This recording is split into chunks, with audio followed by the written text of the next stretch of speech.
In this class, we've already studied a variety of media. And remember, by media, we mean different ways that we communicate, including traditional media such as newspapers, television, and movies, as well as new media such as online newspapers and blogs and social media. Today, we're going to talk about one genre of new media: interactive games.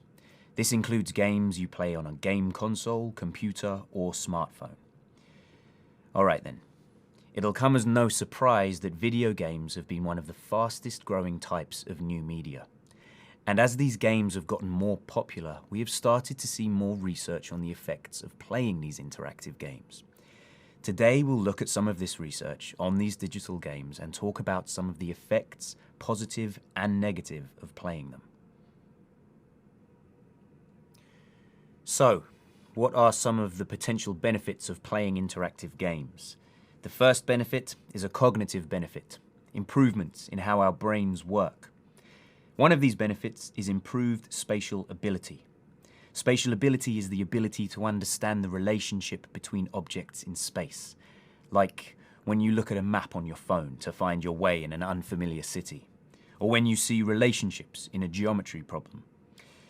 Spatial ability is especially important in math and engineering. One study of spatial ability looked at people who play action games, games like The Legend of Zelda or Batman or Grand Theft Auto. In these action games, the player moves through a three-dimensional world. Researchers took a group of people who had no experience playing these types of action games and gave them a test that measured their spatial ability. Then, the participants played an action game for 50 hours and took the spatial ability test again. The study found that players did much better on the spatial ability test after playing the game. So this shows that playing action games can actually improve your spatial ability skills. Another cognitive benefit of video games is in motivation. In psychology, motivation is the desire to work towards a goal, even when you fail along the way. Motivation is the drive or energy inside us that makes us try again and again until we reach the goal. It's interesting. With engaging games, failure in the game does not usually lead to feelings of anger or frustration or the desire to just quit. Instead, players feel excitement and want to try again and again. In other words, they feel motivation to continue. This aspect of interactive games can be utilized in education. Teachers can employ game psychology to keep students working on difficult learning tasks. Now, these are only two of the possible benefits, but I also want to mention potential problems. There are two main concerns about the effects of electronic games. One negative effect is game addiction. Gaming is an enjoyable pastime for many people, but gaming becomes an addiction when it starts to interfere with a person's relationships, or when it interferes with their ability to accomplish other goals, like getting good grades or being successful at work. There are several signs that a person may have a game addiction. One sign is playing video games instead of spending time with family and friends. The person becomes so involved in the fantasy world of the video game that he or she doesn't want to spend time with real people.